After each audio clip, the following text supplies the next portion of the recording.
The wind howled through the narrow streets of Gothic Barcelona, carrying whispers of secrets long buried beneath stone arches. In the shadow of the cathedral, a body lay sprawled across the ornate mosaic floor, a rare architectural blueprint clutched in the victim's hand. The crime was not of passion, nor of petty theft. It bore the precision of a mastermind. Hercule Poirot, with his ever meticulous gaze, observed the scene with quiet intensity. Something in the angles of the blueprints, the placement of the body, suggested a hidden truth, a truth that Barcelona itself seemed eager to conceal. Chapter 1. Shadows in the Nave. The first rays of dawn struggled through the dense veil of mist that clung stubbornly to the Gothic spires of Barcelona. The cathedral, a vast and imposing edifice of stone and shadow, loomed like a silent sentinel over the quiet streets. Its arched windows were still dark, the intricate carvings along the façade glistening faintly with dew, and the gargoyles perched high above seemed to peer down with eternal judgment.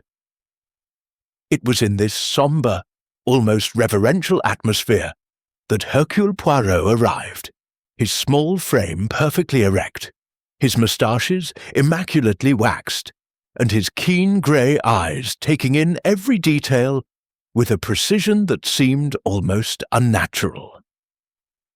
The square before the cathedral was unusually quiet. A few early risers hurried past, pulling their coats tighter against the crisp autumn air. But the silence was not ordinary. It carried the weight of dread. Poirot's sharp gaze immediately noted the signs.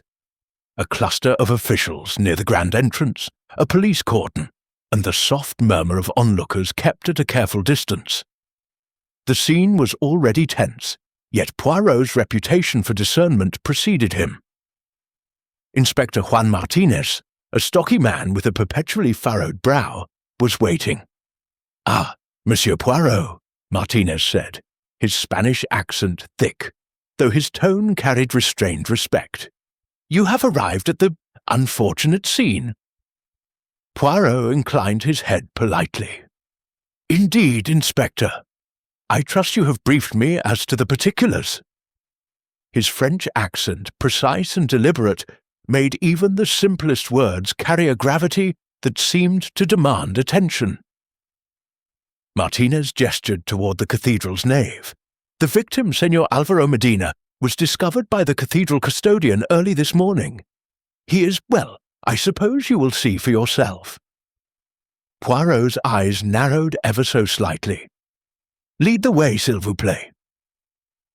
The nave itself was a cathedral within a cathedral, a soaring expanse of stone pillars, stained glass and shadow. Sunlight, filtering through the intricate coloured windows, painted the floor in fractured mosaics of ruby, sapphire and gold. It was amidst this interplay of light and shadow that the body of Alvaro Medina lay, sprawled unnaturally across the marble tiles. He was a man in his late 40s, of medium build, with the distinctive look of one accustomed to precision and order.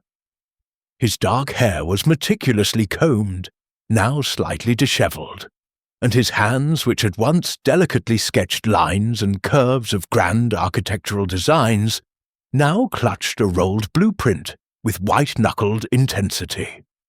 Poirot knelt carefully near the body, his gloved hands hovering above the tiles without touching, as though the slightest disturbance might alter some imperceptible truth.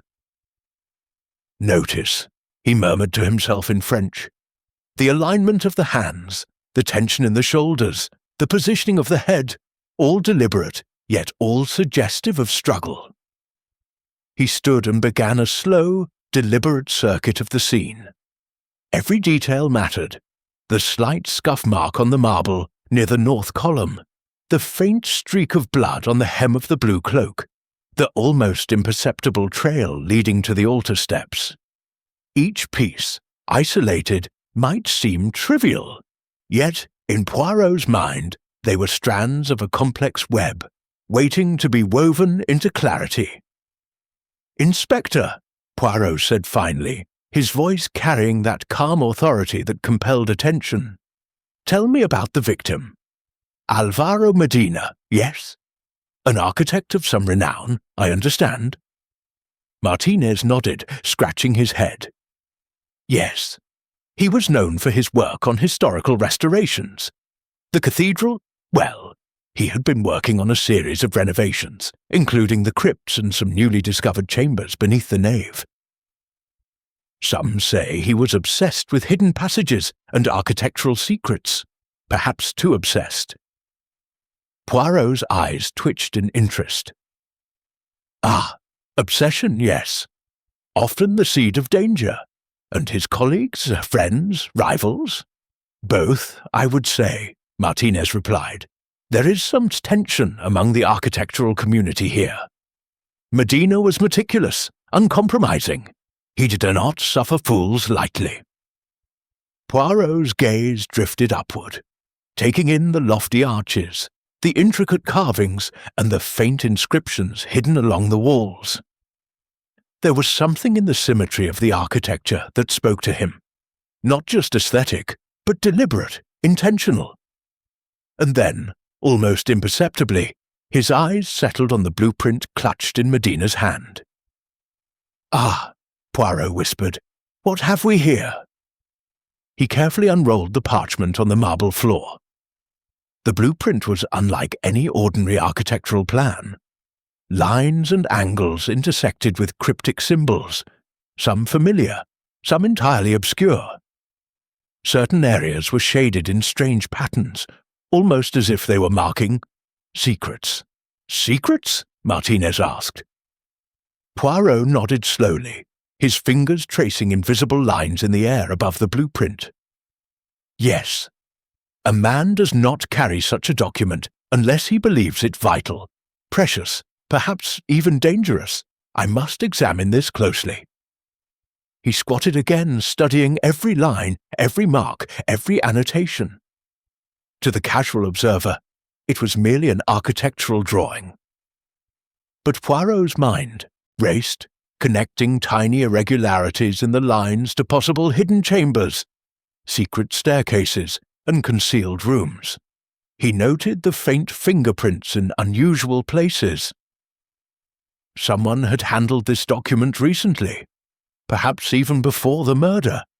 Poirot's attention then shifted to the surroundings.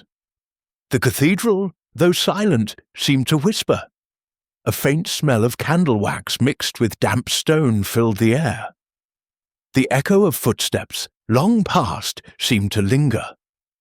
It was as if the building itself held memory, and he intended to listen. "Inspector," Poirot said, rising to his full meticulous height, "I must speak with the custodian. He discovered the body, yes? And perhaps others who had access here overnight." Martinez gestured toward an elderly man, stooped with age, his eyes wide with the residual shock of the morning. "This is Pedro, the custodian. He found Señor Medina like this." Pedro shuffled forward, wringing his hands nervously. I came in as usual," he stammered. "The doors were locked, but someone must have, I do not know. I only saw him lying, and the blueprints."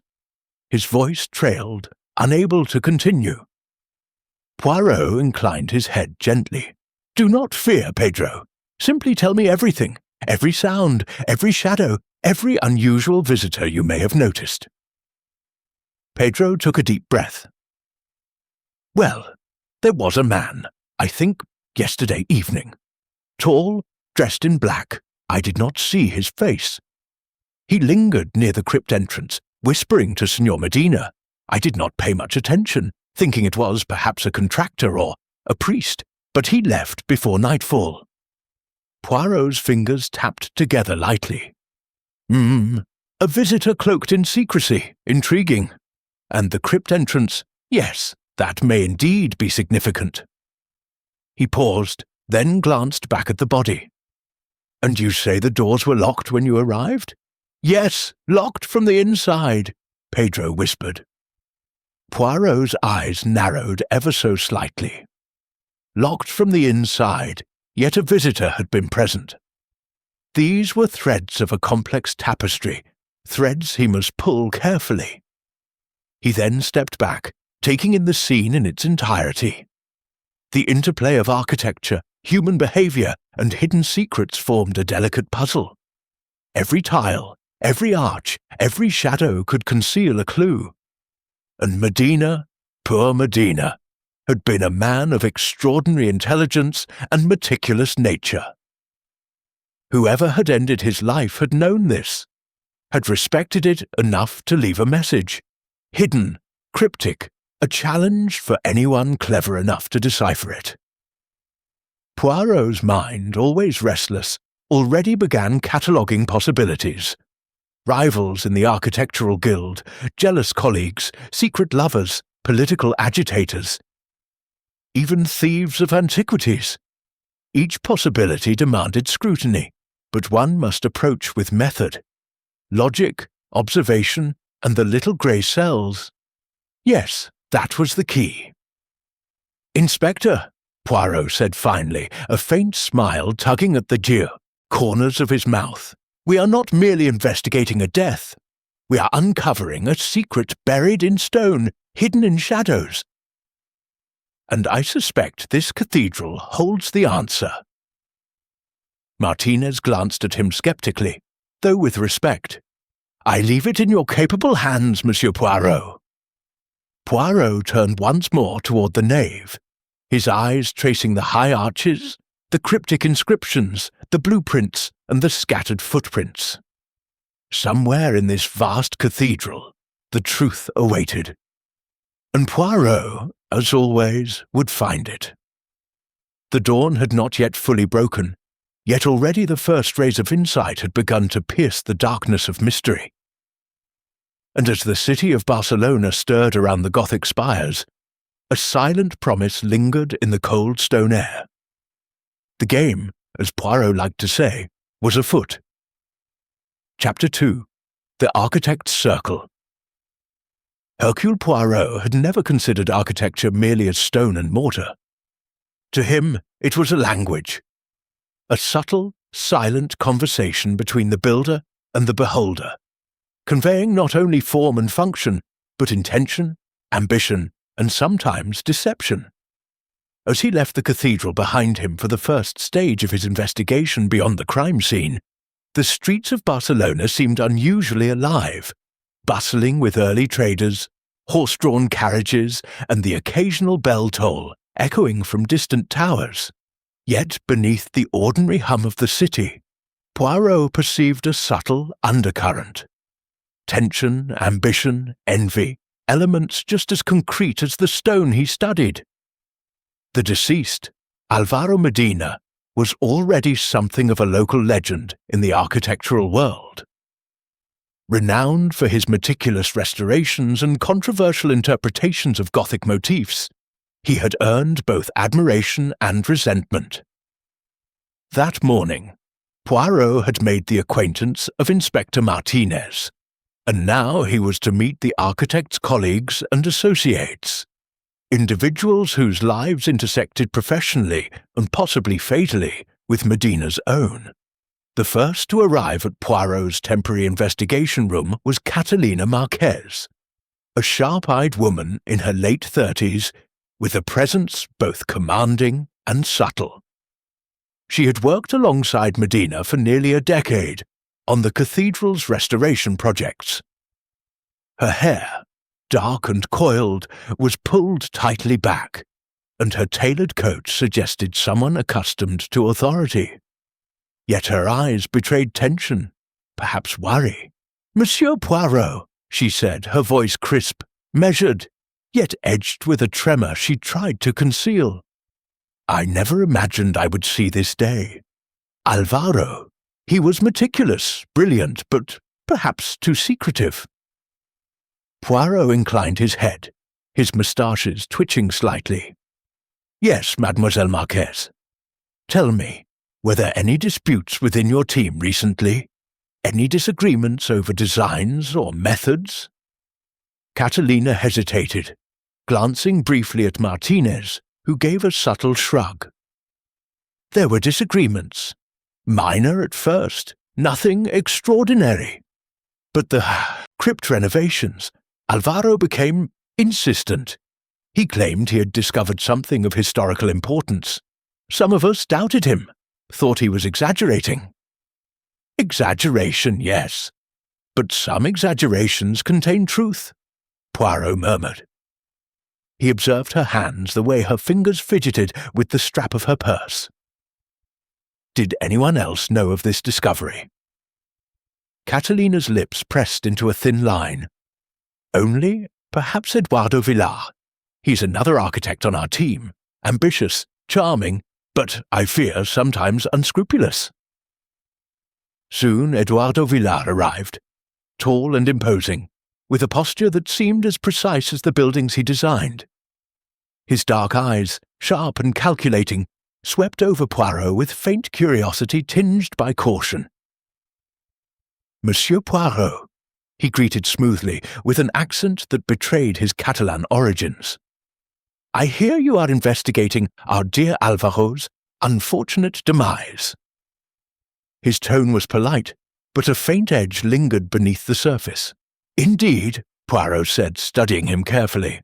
And you, Monsieur Villar, were aware of any discoveries your colleague may have made? Eduardo's gaze flickered, momentarily betraying irritation. I knew he was meticulous, that's all. Alvaro often worked in isolation, obsession perhaps. I did not pry. Our work is collaborative, yes, but personal secrets are personal. Poirot tapped his fingers together lightly, noting Eduardo's hesitation. And did this obsession ever cause conflict between the two of you? Eduardo's eyes hardened, but he responded evenly. Disagreements, perhaps, on methodology, on design. Alvaro had peculiar ideas about historical accuracy. But conflict is common in our profession, Monsieur Poirot. It does not, alas, explain murder. The final individual to join the circle was Joaquin Serrano, a historian and occasional consultant on Medina's projects. Serrano was older, perhaps in his late 50s, with a scholarly air and wire-rimmed glasses perched on his nose.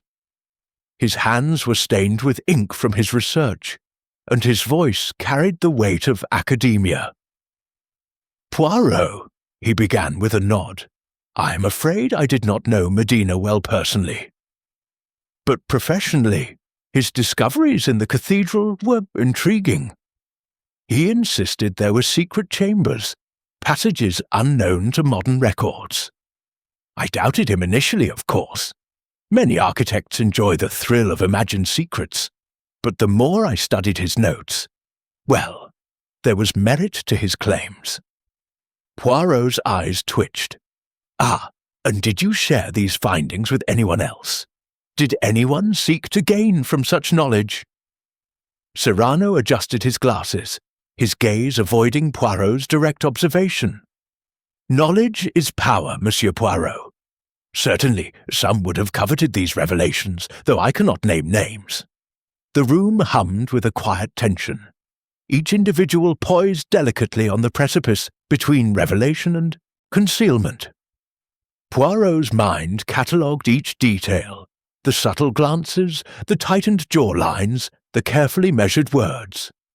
It was a dance of truth and deception, and he, as always, sought to find the rhythm beneath the performance.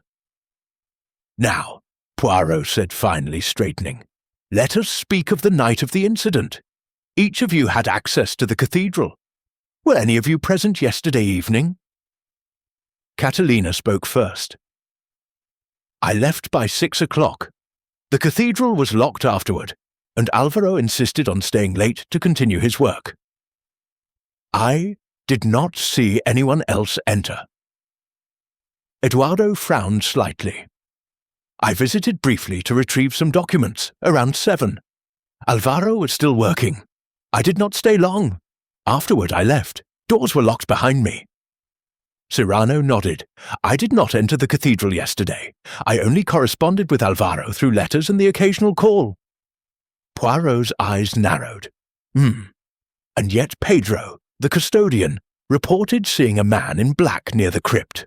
Tall, cloaked. None of you match this description. All three shook their heads in unison. Poirot's expression remained impassive, but inwardly his little grey cells began spinning. Whoever this mysterious visitor was, he or she had moved undetected, leaving only subtle traces.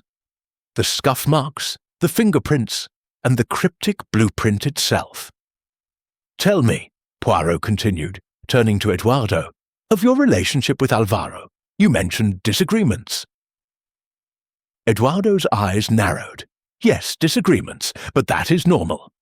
On the crypt restoration, I recommended changes. He refused. He said I was compromising historical accuracy. Perhaps he overreacted, but murder?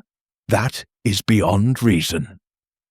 Catalina interjected quietly. "There were whispers, Monsieur Poirot. Some of the younger apprentices suggested that Eduardo was envious. Alvaro had an eye for talent, yes, but he was harsh with those who did not meet his standards. Some felt humiliated by his critiques." Poirot nodded slowly. Envy, ambition, obsession, familiar ingredients in the recipe of crime. But he sensed there was more, something subtle, almost invisible. "And the crypt itself?" he asked. "What did Alvaro believe he had discovered?" Cyrano's fingers drummed on the table. A chamber, possibly centuries old, hidden passages, inscriptions. Alvaro believed there was a message left by the original builders of the cathedral. Something important. He did not share details, even with us. He feared it would be misused. Poirot's moustaches twitched. Secrets within secrets, hidden in stone. He could almost feel the weight of centuries pressing upon the room. As the conversation continued, Poirot observed not only words, but gestures, micro-expressions, the slightest hesitation or misstep. Catalina's hands fidgeted occasionally. Eduardo's jaw clenched at certain phrases. Cyrano's gaze flickered toward the window, as if the past itself were calling him. Each moment, each reaction was a clue waiting to be deciphered. Finally, Poirot spoke. "You see, mes amis, the human mind is intricate, but so is architecture. And architecture, like the mind, can conceal as well as reveal. We must consider all possibilities, ambition, envy, greed, but also fear. Perhaps someone wished to prevent Alvaro from uncovering the truth hidden in the cathedral stones." A hush fell over the room. Each person seemed to weigh the implications of Poirot's words. Then, almost as if the cathedral itself responded, a distant echo of footsteps sounded outside the door. A reminder that the city, like the cathedral, held more than it revealed. Poirot rose, straightening his jacket with meticulous care. "We shall examine the cathedral again tonight," he said. "There are corners, shadows, and silent witnesses that speak only to the patient observer. And I intend to listen."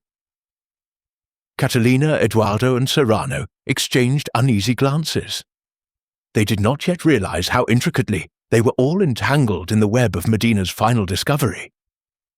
But Poirot, as always, perceived the threads. With careful attention and unerring logic, he would begin to unravel them, one subtle clue at a time. As the day waned, the sun casting long shadows across the Barcelona streets, Poirot walked alone, eyes darting from architectural detail to hidden doorway, from cobblestone to Gothic gargoyle. Somewhere beneath these layers of history, the truth awaited, and he, Hercule Poirot, would uncover it, not by force nor by chance, but by intellect, observation, and the inexorable pull of justice.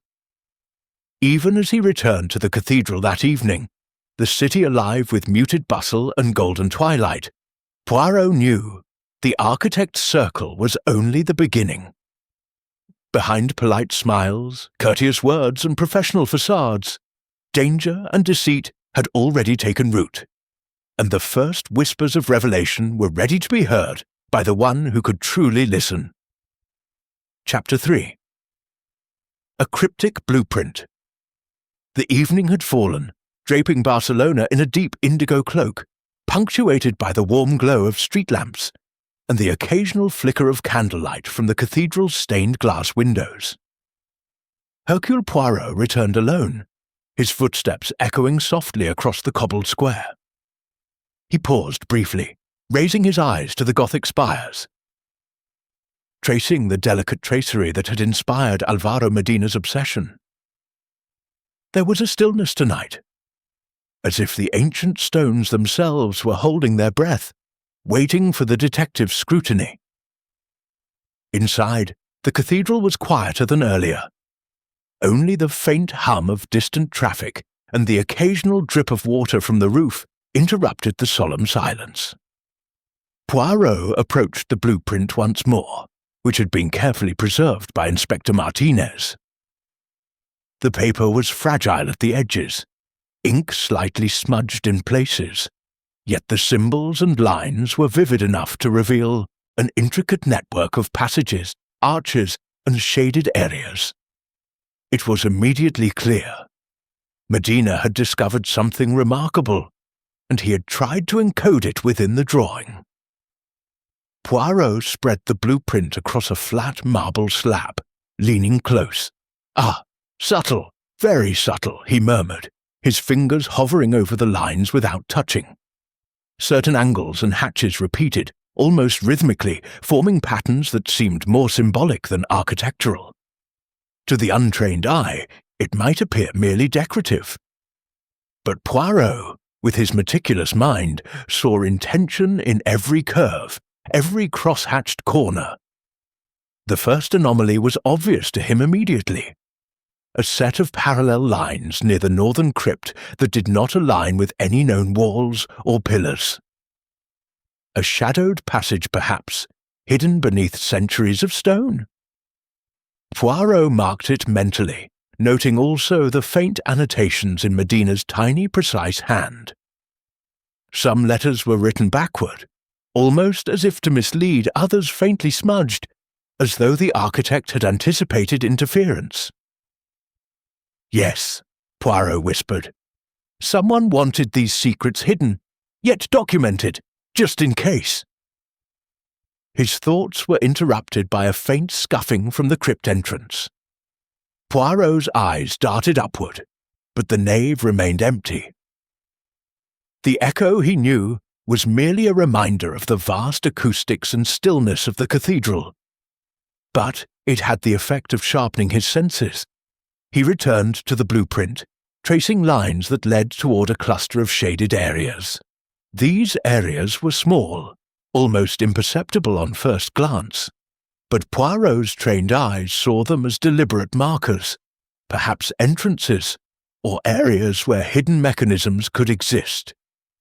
He traced the lines to what appeared to be a triangular space beneath the altar, a section Medina had circled multiple times. Poirot's mind raced. A triangular chamber, unusual in Gothic design, perhaps a reliquary, or a concealed study. If Álvaro discovered this, someone might have wished to ensure he could not reveal it. Poirot paused, thinking of the three main suspects: Catalina Marquez, loyal and meticulous; Eduardo Villar, ambitious and potentially envious; Joaquin Serrano, scholarly and secretive. Each had access, each had motive, yet the blueprint itself might reveal who had both knowledge and opportunity. He then noticed a curious detail: faint fingerprints, nearly invisible, in areas where the ink was smudged. They were small, delicate, as though the person had been careful to avoid leaving traces. Poirot examined them with a magnifying glass, noting that they did not match Medina's larger, more deliberate prints. Someone had handled the blueprint recently, Perhaps the visitor Pedro had reported in black the night before. Poirot's attention shifted to the annotations in Medina's own hand. Certain letters were highlighted with small triangles. Others contained numerical sequences that at first glance seemed random, but Poirot, who excelled at patterns, quickly recognized the use of an old cipher, a method Medina had studied for years in his historical research. It was not complex for someone of Medina's intellect, yet it was sufficient to conceal critical information from casual observers. "Now, what is it that you wish to hide, Alvaro?" Poirot murmured, tapping his fingers together. He began to work through the cipher systematically, translating letters and numbers into coordinates and architectural instructions. Slowly, the blueprint revealed its secret: a set of coordinates leading to a previously unknown passage beneath the cathedral. The sequence ended with a notation, "Chamber of the Founders." Poirot straightened, a spark of excitement in his eyes.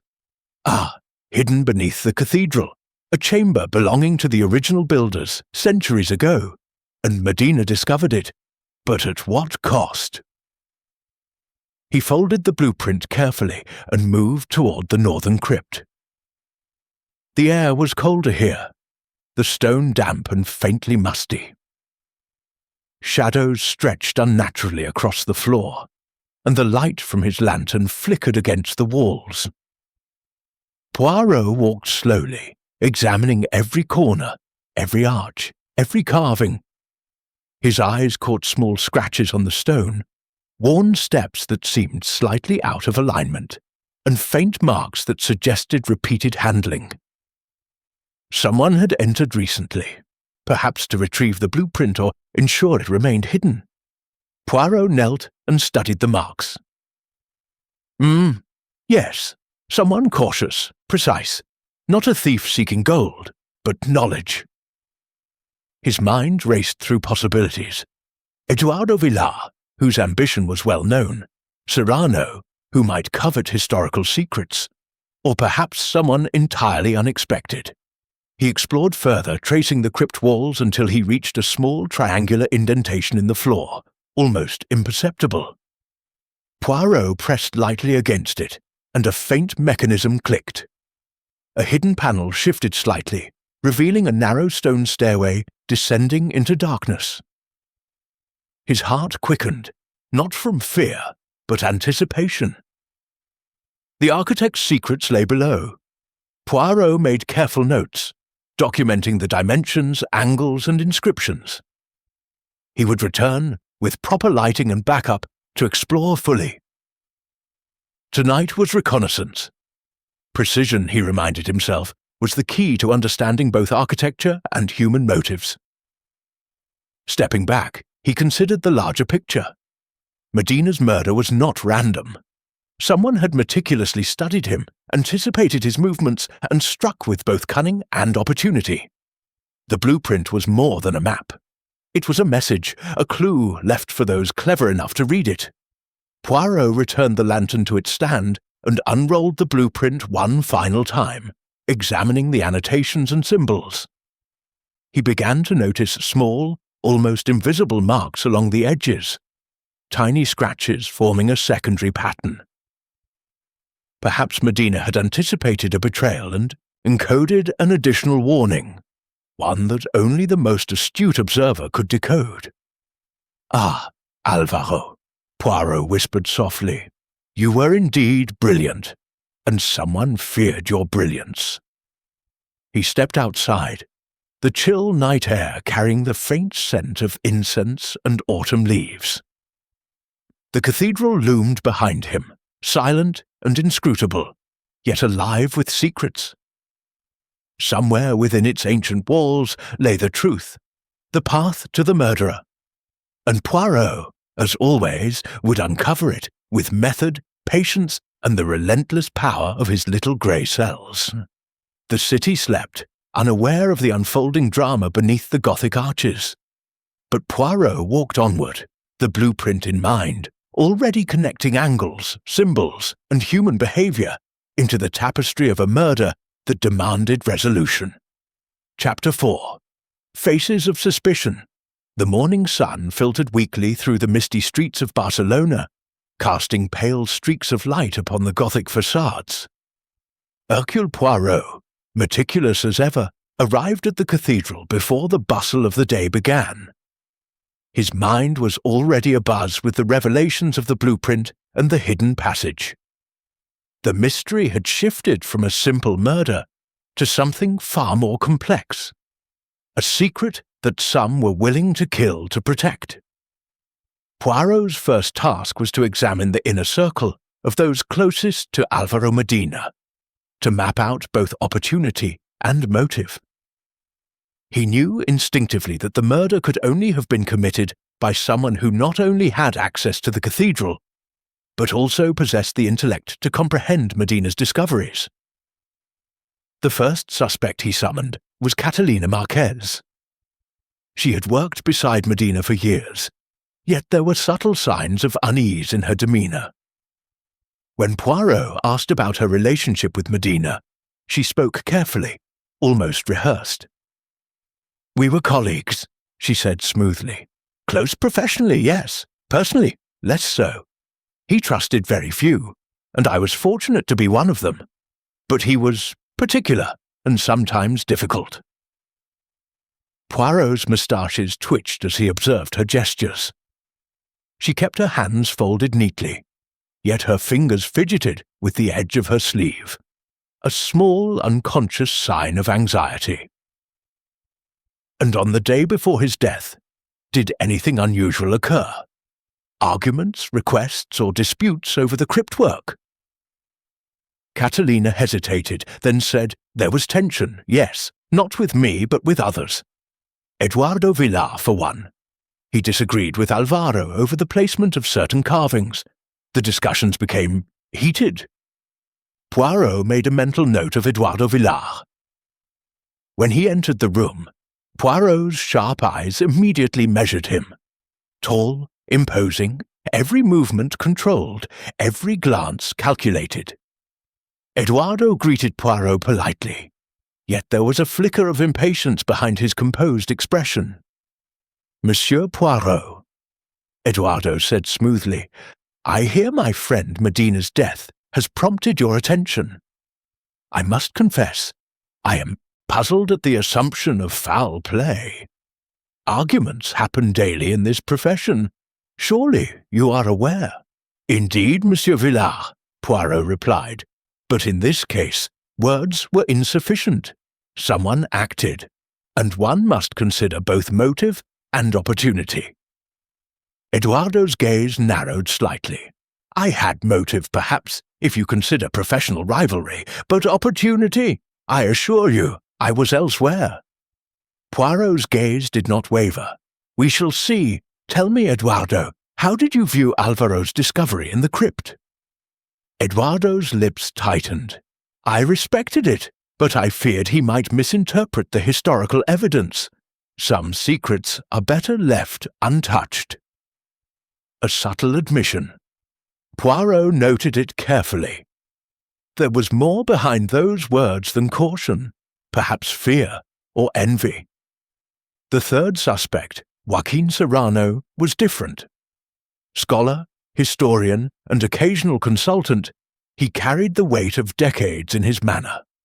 His glasses reflected the morning light as he adjusted them nervously. "I did not know Alvaro as closely as the others," he said, "but his discoveries intrigued me. I only wished to study the historical significance. I never expected this outcome." Poirot leaned forward slightly. "Yet you had knowledge of the crypt, the hidden chambers?" "Yes," Serrano admitted, "but I merely advised, nothing more. Secrets of the past should be respected, not exploited. I am a man of scholarship, not of ambition." Poirot's little grey cells, however, were not so easily convinced. He observed the faint tremor in Serrano's hands, and the way his eyes darted briefly toward the cathedral door. There was caution there, yes, but also calculation. A man who fears being caught often hides more than he realizes. Poirot called for the custodian, Pedro, to recount any unusual visitors or events. Pedro, still shaken, described a tall figure in black lingering near the crypt the previous evening. The details were vague: height, clothing, posture, but they confirmed one essential point. Someone had moved unnoticed in the cathedral after hours. As Poirot examined the mental map of suspects, he realized that each possessed motive, opportunity, or both. Catalina, loyal yet anxious. Eduardo, ambitious and envious. Serrano, scholarly but potentially opportunistic. Each had intersected with Medina's life and work. Each had reason to desire control over his discoveries. Poirot's investigation then turned to interpersonal dynamics. Catalina's loyalty was tempered by respect and fear. Eduardo's charm masked deeper resentment. Serrano's scholarship carried pride that could become dangerous if challenged. He asked each suspect to recount their movements during the hours leading to Medina's death. Catalina claimed to have left by 6, Eduardo by 7, Serrano never entered. Yet the mystery visitor's presence suggested that someone had manipulated time or access, or perhaps left a clever diversion. Poirot also considered the psychological aspects. Medina had been secretive, cautious, protective of the crypt's discoveries. Anyone seeking to harm him would require intelligence, foresight, and meticulous planning. The crime was not random. It spoke of premeditation, precision, and perhaps a deep understanding of Medina's habits. "Observe," Poirot said to himself quietly, pacing the room.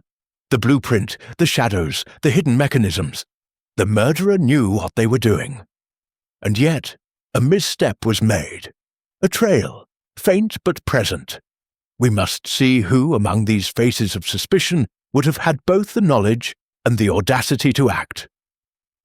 Poirot turned back to the suspects. "Each of you," he said, "has had a relationship with the victim, professional, personal, or academic. But the murder is not merely about rivalry. It is about discovery, secrets, and fear of exposure. Someone sought to control Medina's revelation, to prevent the truth from emerging." Catalina's eyes widened slightly. Eduardo's jaw clenched. Serrano's fingers trembled. Poirot noted each subtle reaction. These were threads in the tapestry of the crime, threads that could unravel under careful observation. Before leaving the cathedral that day, Poirot walked slowly through the nave, his eyes scanning the stone arches, the crypt entrance, and the intricate carvings. "Each corner holds a clue," he murmured, "and each clue must be considered in relation to the mind of the murderer. Knowledge, greed, envy, or fear. One of these faces of suspicion holds the answer, and I shall find it." As he stepped out into the sunlit square, the city alive around him, Poirot's mind was already mapping connections, plotting strategies, and preparing to confront the hidden truths behind Medina's death. The first threads had been identified, but the web was far from fully revealed. And somewhere, among the shadows of Barcelona's Gothic spires, the murderer watched, unaware that Hercule Poirot's little grey cells were already unravelling the mystery with quiet, relentless precision. Chapter 5. Secrets in Stone. The cathedral at night possessed a life of its own. Shadows stretched like dark fingers across the stone floor, and the flickering lantern light cast dancing images along the arches. Hercule Poirot moved silently, his footsteps precise and measured, as if he were part of the ancient building itself. Each step carried intention, each glance, calculation. He was here not merely to observe, but to listen to the whispers of the past embedded in the very stone of Barcelona's Gothic jewel. The northern crypt beckoned. Its entrance, narrow and unassuming, hid the subtle signs that Medina had meticulously encoded into the cathedral structure. Poirot knelt, examining the triangular indentation he had discovered the previous evening. Carefully, he pressed along the edges, and the faint mechanism clicked. A small panel shifted, revealing the stairway Medina had marked in his blueprint. Darkness yawned below, and Poirot allowed a faint smile.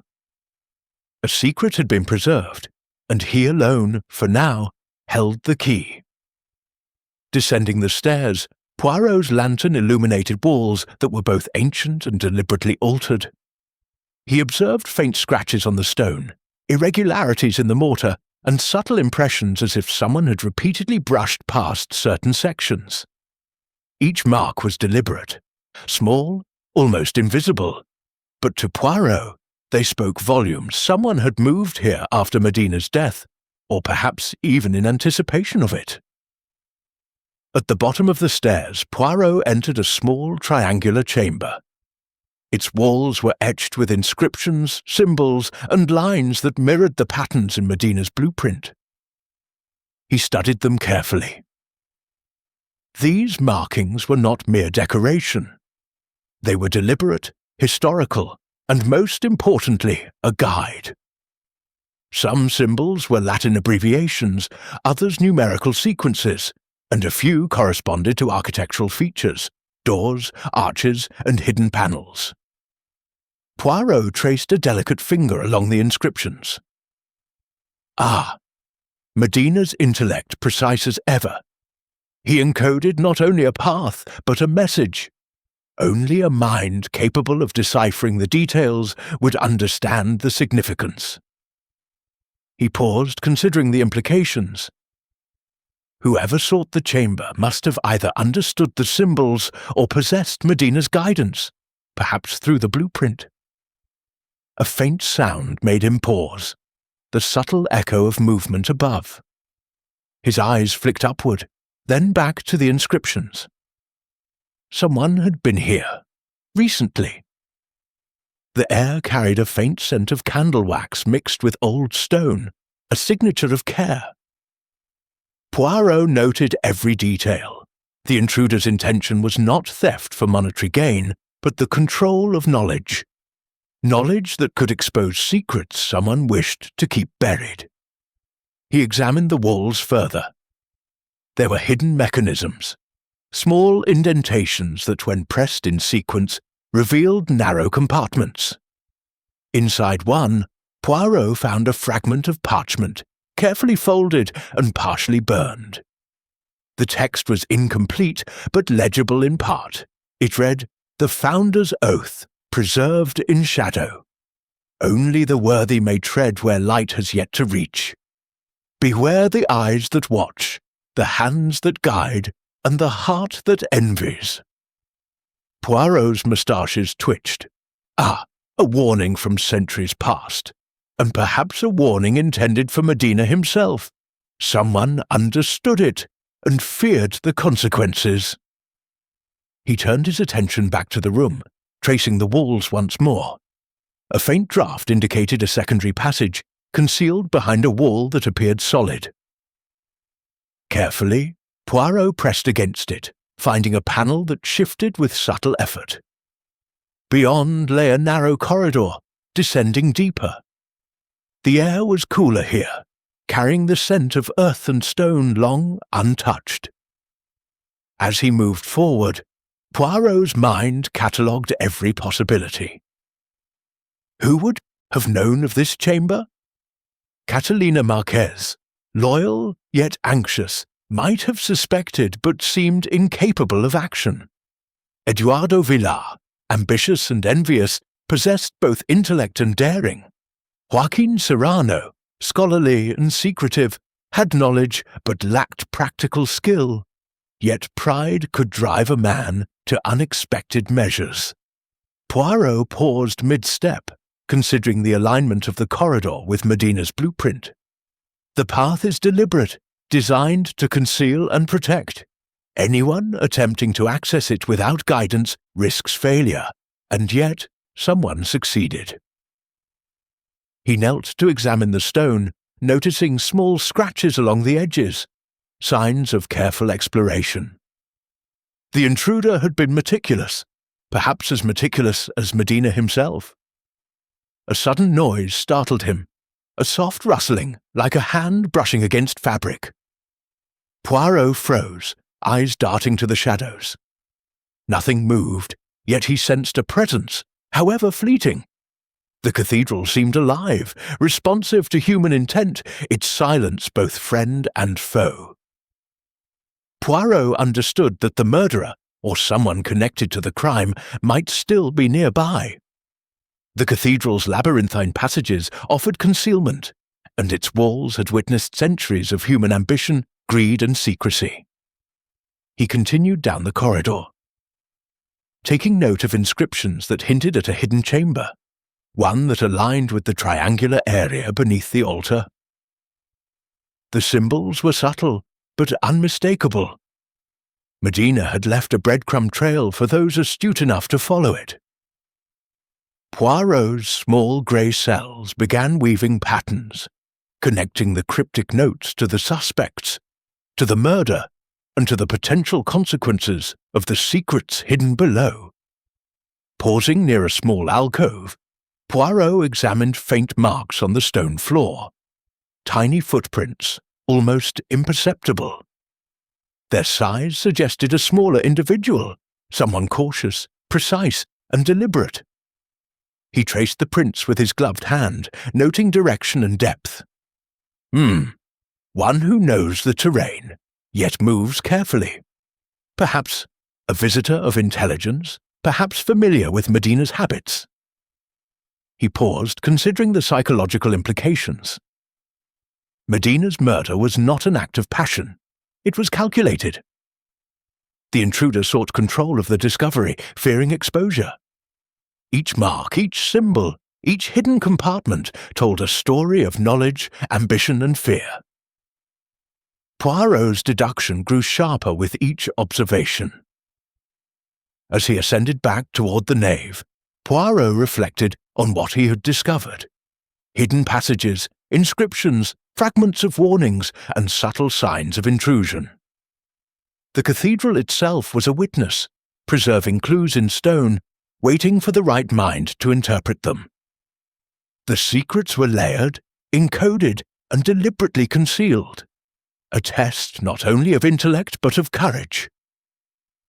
Stepping into the quiet night air, Poirot allowed a moment for reflection. The city slept around him, unaware of the labyrinth of stone beneath its streets. The murder of Álvaro Medina was only the beginning. The hidden chamber, the cryptic inscriptions, and the blueprint's subtle codes were threads in a web of deceit and ambition. And Poirot, ever meticulous, knew that only careful observation and logical deduction would unravel the truth. The shadows of the cathedral seemed to whisper as he walked away. Secrets hidden, motives concealed, and the faint promise that the revelation of the murderer was yet to come. The game, Poirot knew, was far from over. Chapter 6. Web of Alibis. The morning sun filtered through Barcelona's narrow streets, bathing the city in pale golden light. Yet within the walls of Poirot's temporary investigation room, tension was thick as stone. Hercule Poirot, ever deliberate in his movements, had called the three central figures, Catalina Marquez, Eduardo Villar, and Joaquin Serrano, for individual interrogations. Each possessed motive, each had access to the cathedral, and each had secrets buried beneath careful composure. Today Poirot would begin to unravel the tangled web of alibis, lies, and half-truths. He began with Catalina Marquez, who entered promptly, her posture erect, her hands folded in quiet restraint. Her face bore the mask of professionalism, yet Poirot's eyes, unerring in their observation, caught the subtle tremor in her fingers. Catalina, mademoiselle, he began, his voice calm yet precise. "Let us discuss the evening prior to Signor Medina's death. You stated yesterday that you left the cathedral at 6 o'clock?" Catalina nodded, her lips pressed into a thin line. "Yes, Monsieur Poirot. I left after ensuring all preparations for the crypt work were complete. I saw no one else entering thereafter." Poirot's little grey cells began their subtle dance. "And yet, Pedro, the custodian, reported seeing a figure, a man in black, tall, near the crypt entrance. Can you account for this person?" Catalina hesitated, a flicker of unease crossing her face. I do not know. I did not see anyone. Perhaps a visitor, or a shadow. I cannot say." Poirot's gaze remained unwavering. Shadows can be deceptive, yet they rarely move in such a deliberate manner. "Catalina, were there any colleagues with whom you noted tension?" She hesitated slightly, then admitted, "Eduardo disagreed with Alvaro often about the crypt renovations, but I did not believe it serious enough to consider it dangerous." Poirot nodded thoughtfully, noting the first threads of envy and rivalry. Next came Eduardo Villar, entering with measured confidence. His tall frame seemed to dominate the room, yet Poirot observed the subtle rigidity in his posture. "Monsieur Villar," Poirot said, "you claimed yesterday to have left the cathedral around 7 o'clock. Can you confirm your whereabouts at that time?" Eduardo's eyes narrowed, but his voice remained calm. "I retrieved some documents from my office, alone. No one can corroborate this, I admit, but it is the truth." Poirot's moustaches twitched ever so slightly. "Alone? A convenient alibi, yet difficult to verify. Tell me, monsieur, how well did you understand Alvaro's work? The crypt, the passages, the hidden chambers?" Eduardo shifted subtly, a micro-expression Poirot did not miss. "I had a general understanding. I respected his findings, but did not interfere. I was cautious, yes, but motivated only by professionalism." Poirot leaned forward, fingers tapping lightly together. "Caution, professionalism, and yet envy, perhaps? You disagreed frequently, did you not?" Eduardo's jaw tightened imperceptibly. "Disagreement is not envy. It is difference of opinion." Poirot's eyes glinted with quiet satisfaction. Small contradictions, almost invisible, began to emerge. The human heart, after all, was rarely perfectly aligned with polite words. Finally, Joaquin Serrano entered, scholarly and deliberate. His wire-rimmed glasses reflected the morning light as he spoke, careful and measured. "Monsieur Poirot," he said softly, "I did not enter the cathedral yesterday. My work is academic, not hands-on. I corresponded with Alvaro, but did not observe the crypt directly." Poirot regarded him carefully. "And yet you knew of Medina's discoveries? You were aware of his claim of hidden passages and secret chambers?" "Yes," Serrano admitted, "but knowledge is not action. I am careful in my approach. Secrets must be preserved for study, not exploited." Poirot tilted his head, noting the tremor in Serrano's hands and the subtle avoidance of direct eye contact. Knowledge, he thought, can be a dangerous temptation, even for a scholar. After the individual interrogations, Poirot considered the connections. Catalina, loyal yet nervous, had no physical alibi beyond her departure. Eduardo, ambitious and slightly resentful, had a private window of opportunity. Serrano, secretive and careful, might have acted from intellectual pride. Each alibi contained gaps, each statement a potential contradiction. Poirot then turned to the psychology of the crime. Medina had been meticulous, careful, and secretive. His killer had to be equally intelligent, capable of navigating the cathedral unnoticed, and precise enough to leave no obvious evidence. This pointed not to a crime of passion, but a calculated act of opportunity driven by knowledge, perhaps greed, envy, or fear of exposure. Poirot reviewed Pedro's account again. The mysterious visitor in black had lingered near the crypt, interacting briefly with Medina. This suggested collaboration or confrontation with someone who understood the crypt's secrets. It also implied that Medina might have known his killer, or at least sensed the danger. Poirot leaned back, steepling his fingers. He considered the personalities, the alibis, and the interactions. Catalina's anxiety hinted at loyalty challenged by fear. Eduardo's composed exterior concealed ambition. Serrano's scholarly demeanor masked intellectual pride capable of dangerous action. And all had access, knowledge, and potential motives to test the alibis further. Poirot decided subtle tactics would be necessary. He would present carefully crafted questions, observe reactions, and compare them against the evidence from the crypt and the blueprint. Each micro-expression, each hesitation, each gesture would reveal inconsistencies. Poirot also knew that the blueprint itself could serve as a tool. By revealing selected details, without exposing the full secret, he could observe who reacted with recognition, alarm, or ambition. A careful presentation of information could unmask hidden desires and, ultimately, the murderer's identity. By late afternoon, Poirot had completed his initial assessment. He left the room briefly, walking through the streets of Barcelona, considering the day's observations. The city, alive with ordinary life, seemed oblivious to the danger and intrigue hidden within its ancient walls. Yet for Poirot, every street corner, every shadow, and every passer-by was a piece of the larger puzzle. Returning to the cathedral as dusk fell, Poirot's mind was set. He would continue the investigation methodically, using logic, observation, and the subtleties of human behavior. Each suspect had been observed, each alibi examined, and each motivation catalogued. But the truth remained concealed, hidden within the labyrinth of stone, human ambition, and Medina's meticulous notes.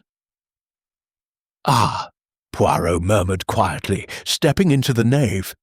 "The murderer believes they are clever. They believe the cathedral hides their secret, but they underestimate the power of observation, logic, and the little grey cells." He paused, letting the silence of the cathedral envelop him. Somewhere in this city, among these faces of suspicion, the solution awaited.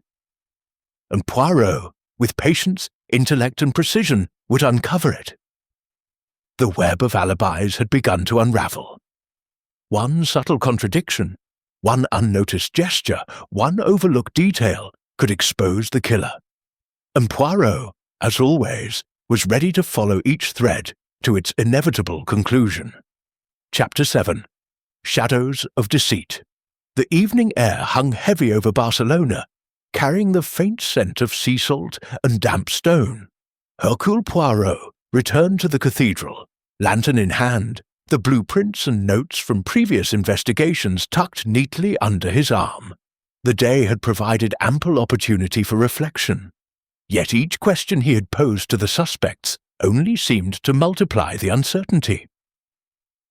Catalina Marquez, Eduardo Villar, and Joaquin Serrano each presented a façade of composure, yet beneath the carefully crafted masks lay subtle fractures. It was in these fractures that Poirot would find the truth. Entering the cathedral, Poirot allowed his gaze to sweep across the nave, the arches, and the intricate carvings. Shadows shifted with the lantern's flicker, revealing details previously unnoticed. The faint scratches on the floor near the crypt, the worn edges of the steps, the subtle depressions in the stone, all spoke of recent, careful activity. Someone had moved here with precision, knowledge and purpose. Poirot descended the triangular staircase into the hidden chamber.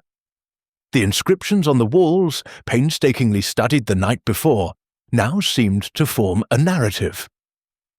Medina had been attempting to reconstruct a message left by the original builders of the cathedral, a message encoded in stone, passageways, and symbols.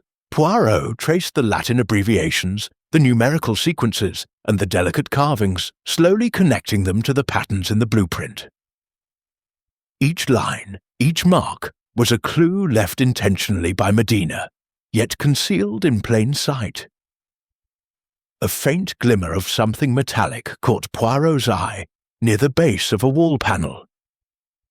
Kneeling, he discovered a small, ornate key, carefully placed yet partially hidden. It bore the insignia of the Architects' Guild, a symbol known only to those within Medina's circle. Poirot's heart quickened slightly. Ah, this is deliberate. Someone meant to guide or mislead, or perhaps both. He carefully retrieved the key and examined it. The edges bore tiny scratches, consistent with use, yet the precise placement suggested intention. Poirot pondered the possibilities. Who among the suspects would have known of this key, its location, and its purpose? Catalina, loyal yet anxious, might have known of it through proximity to Medina's work. Eduardo, ambitious and cunning, could have sought it to claim the discovery for himself. Cyrano, scholarly and secretive, might have perceived its historical significance and coveted it intellectually. Poirot's attention then turned to the wall inscriptions once more. A sequence of symbols led him to a hidden compartment, previously unnoticed.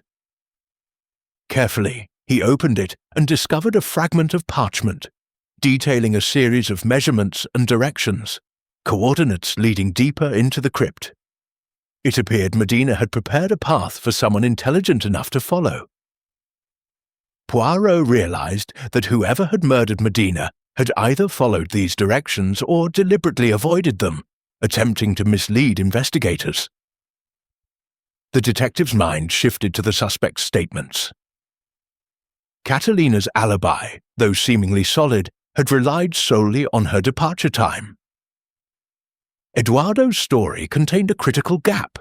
His retrieval of documents was uncorroborated. Cyrano, claiming only academic interest, possessed knowledge of the crypt that could explain careful navigation without leaving obvious traces. Poirot began to weave the threads together, linking physical evidence to psychological profiles. He noted that the faint scratches on the stone steps matched the size and gait of a man rather than a woman, suggesting Eduardo as a possible candidate for having accessed the hidden areas. Yet Cyrano's careful demeanor and experience with historical sites could also account for precise movement. Catalina's smaller frame and cautious approach made it less likely she had navigated the narrow corridors alone, yet her anxiety suggested she might know more than she revealed. Poirot paused, considering the blueprint once more. The triangular chamber beneath the altar, the hidden passages, the inscriptions, they all suggested a meticulous plan, executed with precision. Whoever had committed the murder possessed not only opportunity but knowledge, patience, and an understanding of Medina's methods. It was a crime of intellect rather than impulse. He then examined the key again, realizing it might be the linchpin in unraveling the deception. It was not merely a tool for opening doors, it was a symbol, a test. Whoever had access to the key and understood its purpose could navigate the crypt effectively. Poirot considered Eduardo's ambition, Cyrano's pride, and Catalina's loyalty. Each had motive, each had opportunity, each could interpret the symbols and passages, but only one would have combined knowledge with intent to kill. As he ascended back to the nave, Poirot reflected on subtle behavioral cues from previous interrogations. Catalina's nervous fidgeting, Eduardo's controlled composure, Serrano's avoidance of eye contact, all now assumed new significance in light of the physical evidence. Poirot realized that the interplay between personality and action would reveal the murderer more decisively than any single clue alone. Outside, the streets were quiet, yet Poirot sensed observation, an invisible presence aware of his movements. Whoever had acted against Medina might still be monitoring the investigation, confident that their subtle manipulations would remain undetected. Poirot, however, was not so easily deceived. The combination of intellect, observation, and patient deduction would soon expose the truth. Returning to his temporary office, Poirot laid out the blueprint, inscriptions, key, and parchment fragments side by side. Each item was a piece of a larger puzzle, waiting to be connected. He considered the sequence of events, the timing of each suspect's movements, and the psychological pressures at play. Slowly, a clearer picture began to emerge, though significant gaps remained. Poirot's mind, ever methodical, catalogued possibilities. Eduardo, acting from ambition and envy, might have exploited his knowledge to navigate the crypt. Serrano, driven by pride and intellectual curiosity, could have followed Medina's encoded path. Catalina, though loyal, might have been manipulated or coerced into assisting inadvertently. Each scenario was plausible, yet only one aligned perfectly with the physical evidence and psychological observation. Finally, Poirot leaned back, steepling his fingers. The little grey cells have observed, deduced, and calculated. The key, the inscriptions, the scratches, and the motives all point toward a convergence. Soon the threads of deceit shall unravel, and the face behind the shadows shall reveal itself. As night fell over Barcelona, the cathedral loomed silently, guarding its secrets. But Hercule Poirot, with methodical patience and unparalleled intellect, had begun to illuminate the hidden truths. The murderer, cunning and careful, had yet to fully understand that the game was no longer theirs to control. The investigation, Poirot knew, had entered a critical phase. The physical clues, once abstract, were now forming a coherent map of intention, opportunity, and consequence. And as the detective prepared for the next stage, confronting the suspects with the evidence, he could feel the momentum shifting inexorably toward revelation. In the shadowed corridors of the cathedral, the echoes of ambition, envy, and secrecy waited to be resolved. And Poirot, ever meticulous, was ready to follow them wherever they led. Chapter 8. Secrets Unveiled. The cathedral's vast interior echoed with silence as Hercule Poirot entered once more, his presence calm yet commanding.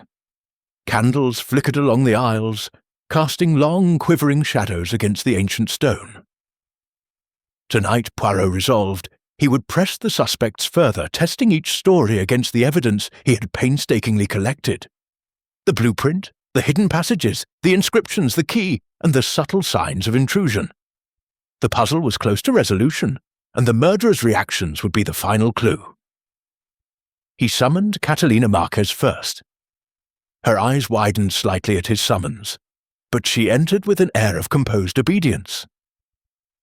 Poirot noted the faint tremor in her hands as she approached. He motioned for her to sit, placing the blueprint on the table before her. "Catalina, mademoiselle," he began, his tone deliberate, "let us consider the crypt. You claimed to have departed the cathedral early, yet evidence suggests otherwise.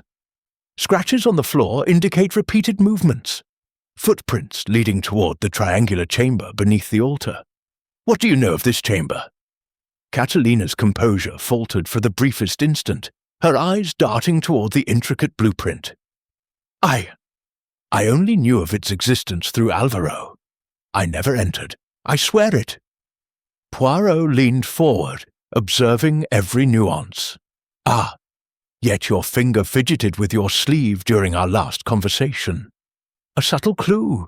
One who fears, even if innocent, reveals themselves in the smallest gestures. Did you perhaps see someone else enter?" Catalina hesitated, then shook her head. "No, I cannot say. I only know that Eduardo had disagreements with Alvaro. He might have been involved." Poirot's moustaches twitched. He noted the subtle attempt to redirect suspicion. Catalina, loyal yet anxious, was truthful in part, but careful not to incriminate herself. Next, Eduardo Villar was summoned. His entrance was measured, confident, yet Poirot immediately noted the tightness in his jaw, the subtle narrowing of his eyes. "Monsieur Villar," Poirot said, placing the ornate key before him, "you claimed to retrieve documents alone yesterday. Yet here is a key, marked with the guild insignia, found hidden near the crypt. How do you explain this?" Eduardo's composure faltered for a heartbeat, a micro-expression Poirot did not miss. I do not know how it came to be there. I have never handled it." Poirot's gaze sharpened. "Curious, and yet the scratches along the floor steps correspond closely to the size and gait of a man. A man who knew the passages. You, perhaps?" Eduardo's hands flexed, betraying subtle tension. "I respected Alvaro's work. I may have observed briefly, but only out of professional curiosity." "Ah, curiosity," Poirot replied softly, almost as if to himself. "A dangerous companion to ambition." Finally, Joaquin Serrano entered, scholarly and deliberate, though a flicker of unease betrayed him. Poirot placed the parchment fragment detailing the coordinates before him. "Joaquin," he said, "you professed only academic interest. Yet this parchment, combined with your knowledge of Medina's historical work, suggests familiarity. Were you aware of the chamber's existence?" Serrano adjusted his glasses, gaze evasive. "I knew of the possibility, yes, but only in theory. I never sought to enter.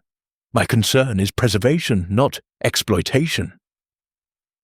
Poirot observed him carefully. And yet the hidden passages were navigated with precision, avoiding obvious detection. This is not mere accident. Someone moved deliberately, guided by knowledge. Knowledge you possessed, knowledge others might have sought. Tell me, Joaquin, did pride, fear, or ambition guide your hand?" Serrano's fingers trembled slightly, betraying the calm exterior. I merely wished to protect the cathedral's history. I never intended harm." Poirot's gaze swept between the three suspects. Subtle contradictions, micro-expressions and partial truths were now forming a clearer pattern. Catalina's loyalty, Eduardo's ambition, Serrano's pride, all intersected in a dangerous triangle. But only one had combined opportunity, intent, and knowledge to execute the crime with such precision. He then introduced a new angle, an observation previously withheld. "Pedro, the custodian, mentioned a tall figure in black near the crypt after your departures. Someone familiar with Medina's habits, perhaps even capable of interpreting his encoded inscriptions. Who among you, I wonder, had both the knowledge and audacity?" The room stiffened. Catalina's lips parted slightly. Eduardo's eyes flickered. Serrano adjusted his glasses nervously. Poirot let the silence stretch. A subtle but potent weapon. The human mind often reveals itself most clearly in the absence of words. "Consider," Poirot continued, "the scratches, the key, the hidden passages. They indicate a plan, deliberate and executed, not impulsive, not accidental. Whoever did this possessed courage, intelligence, and a deep understanding of Medina's work, and yet they underestimated one thing: observation. Catalina's hands fidgeted more visibly now. Eduardo's jaw remained tense. Serrano's fingers tapped lightly on the table, a rhythm betraying internal conflict. Poirot smiled inwardly. Small gestures, almost invisible, were the threads he would follow. He leaned back, his gaze softening, yet unwavering. Each of you sought something from Medina's discovery: loyalty, ambition, pride, and each of you moved within the cathedral, aware of its secrets, guided by knowledge and opportunity. But the truth, he said, letting the words linger, is a delicate structure, like the cathedral itself. And a structure can only be understood by someone who sees all its angles, all its hidden passages, all its hidden dangers. Poirot paused, letting the weight of his words settle. Soon, my friends, the hidden truth will emerge. The little grey cells have observed, analysed, and connected the clues. The murderer walks among us, yet they are now cornered by logic, observation, and deduction. The candles flickered, casting elongated shadows across the walls, almost as if the cathedral itself were watching.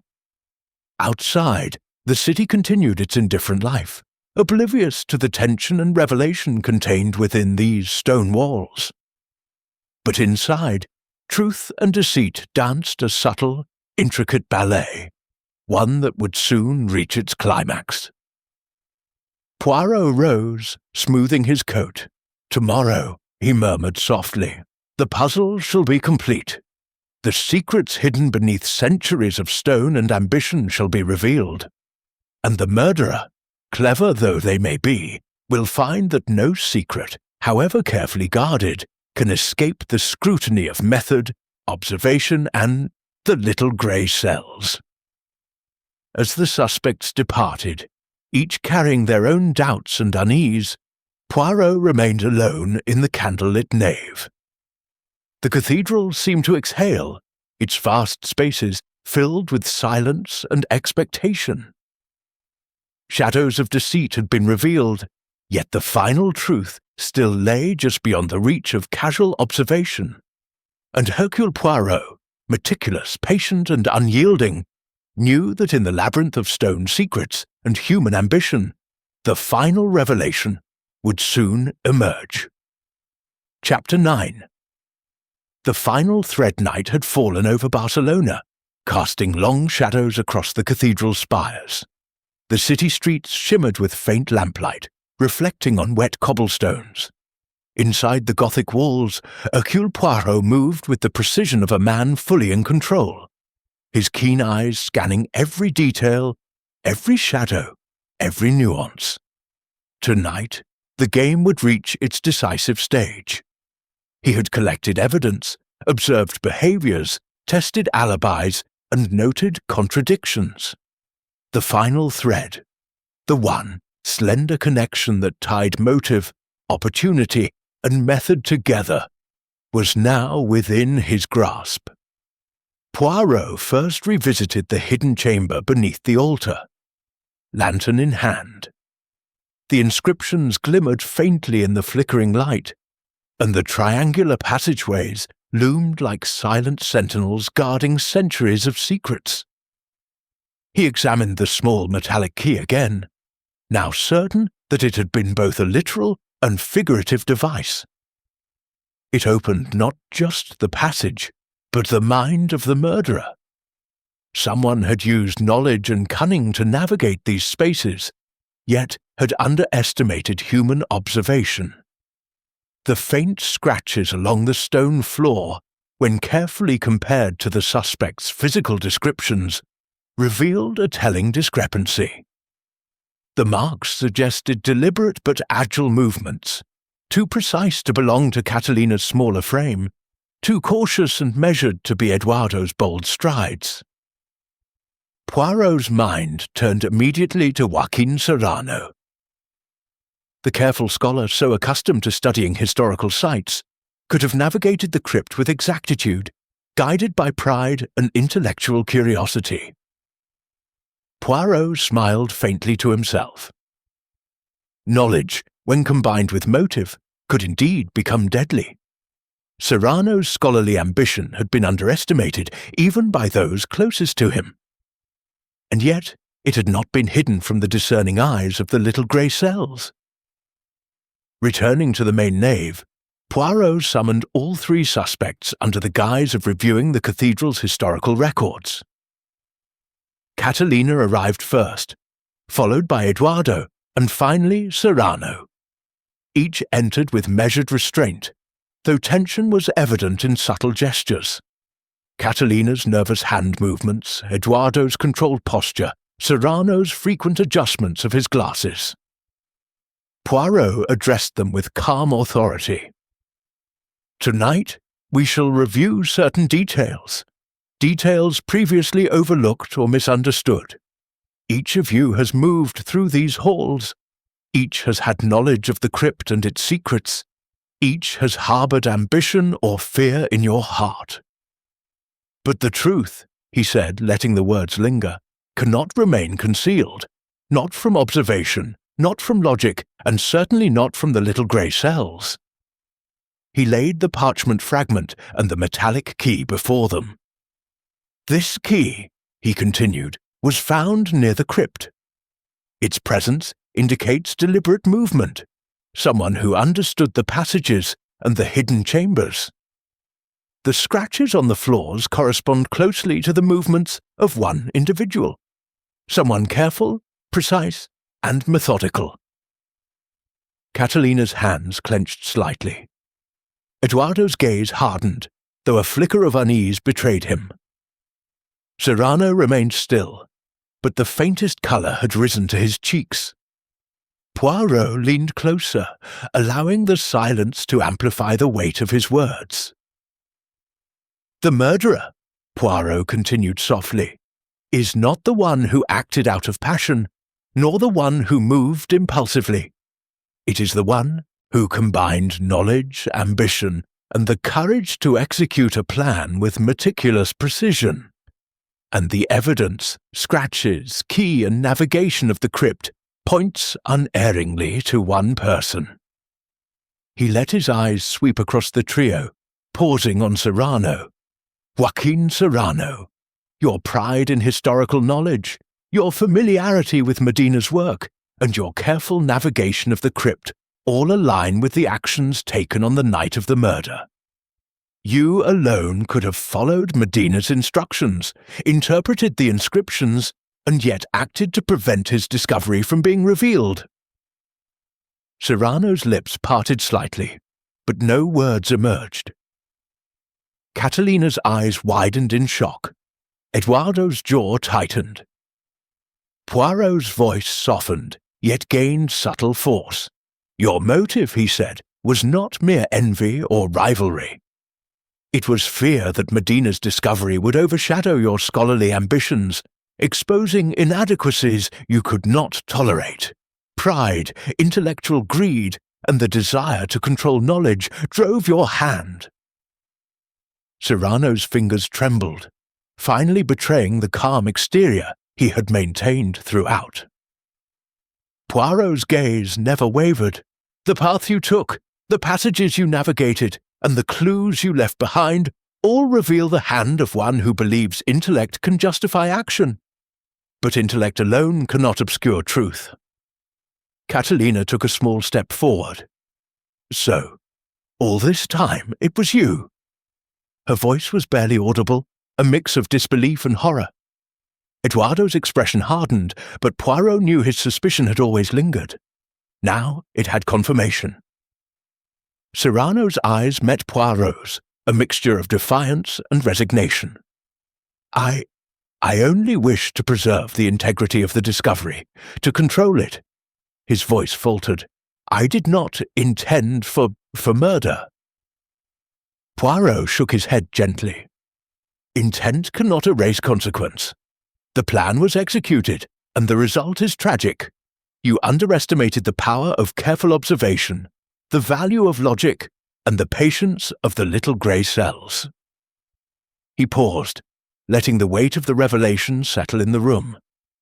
The scratches on the stone, the hidden key, the careful movement through the crypt, all were your signatures, Señor Serrano.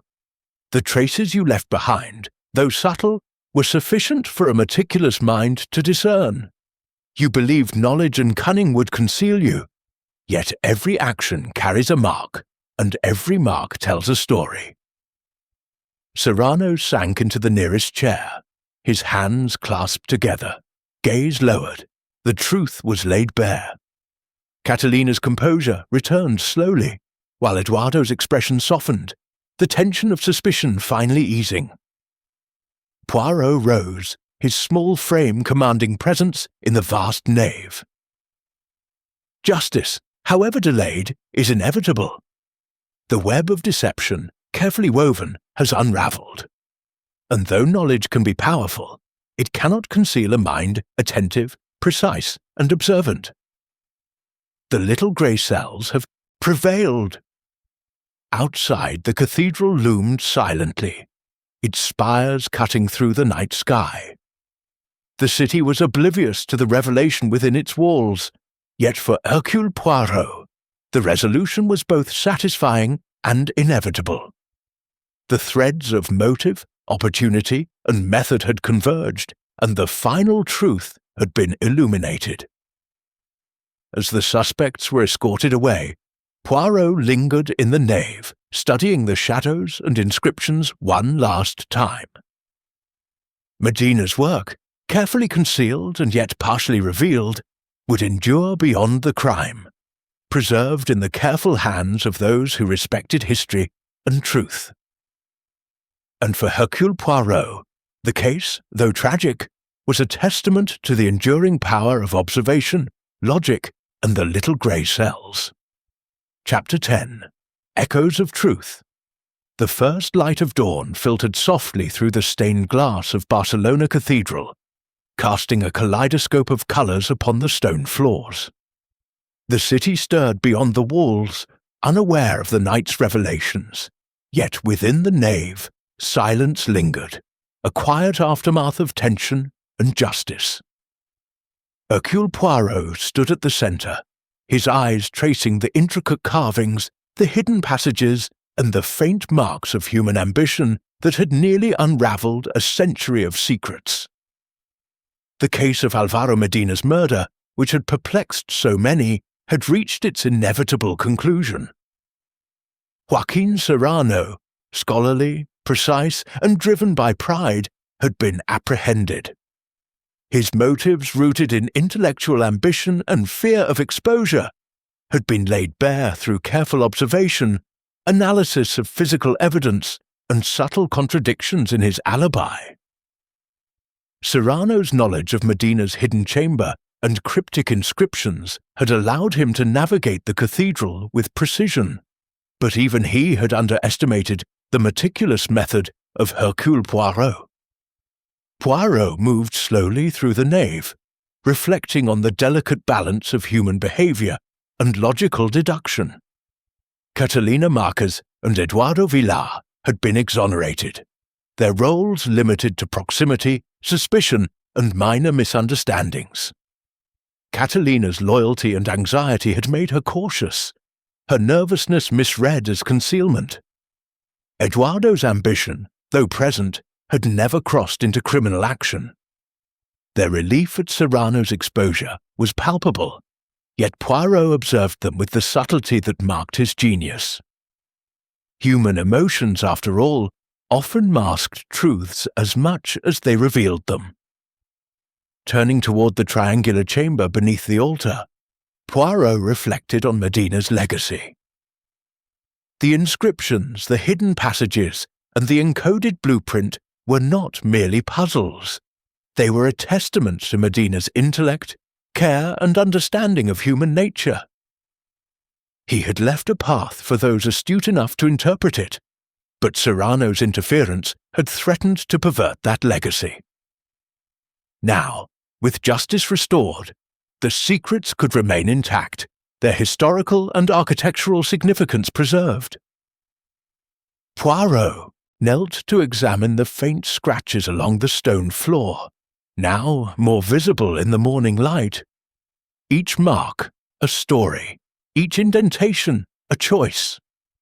He traced the path Medina had intended for the worthy, noting the deliberate precision of the movements.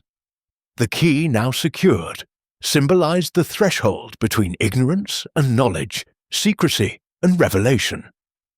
It had served its purpose both literally and figuratively, exposing Serrano while preserving Medina's intentions for posterity. Catalina Marquez approached quietly, her expression a mixture of relief and reverence. "Monsieur Poirot," she said softly, "the cathedral, it seems almost alive tonight, as if it recognizes the truth has been restored." Poirot inclined his head, a faint smile touching his lips. "Indeed, mademoiselle, stone, shadow, and light, they are witnesses to human endeavour. Yet, as in life, it is the human mind, attentive, precise, and reflective, that discerns truth from illusion. The little grey cells do their work in silence, observing where others may overlook." Eduardo Villar stepped forward as well, his expression tempered by humility.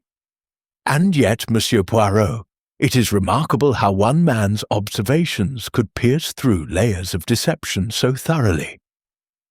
Poirot's eyes gleamed with gentle satisfaction.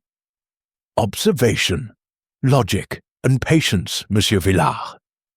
The human heart reveals itself in gestures, contradictions, and subtle details, and those who seek to deceive must remember every action leaves a trace, every intention a signature."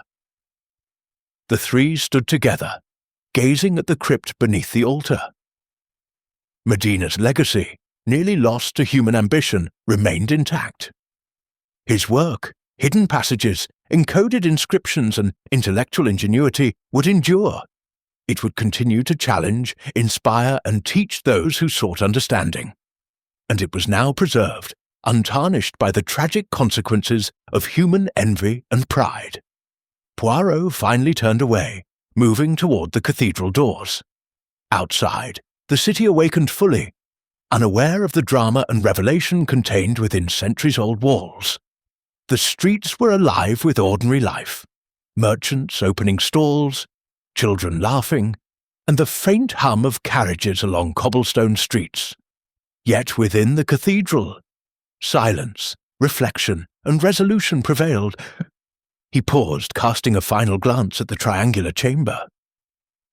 "Alvaro Medina," he murmured, "your intellect, care, and foresight have triumphed over greed, fear, and pride.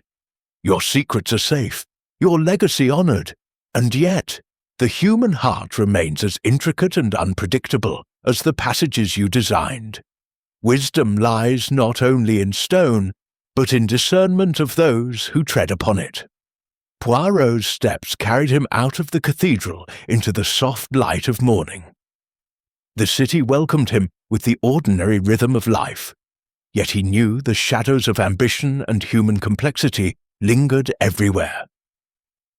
Justice had been served, puzzle solved, and the murderer exposed, but human nature, with all its contradictions and subtle truths, would continue to offer mysteries for the discerning mind. As he walked through Barcelona's streets, Poirot reflected on the delicate interplay of intellect, morality, and circumstance. Each case, though resolved, was a lesson in observation, logic, and human behaviour. The hidden paths of the cathedral were now more than physical structures.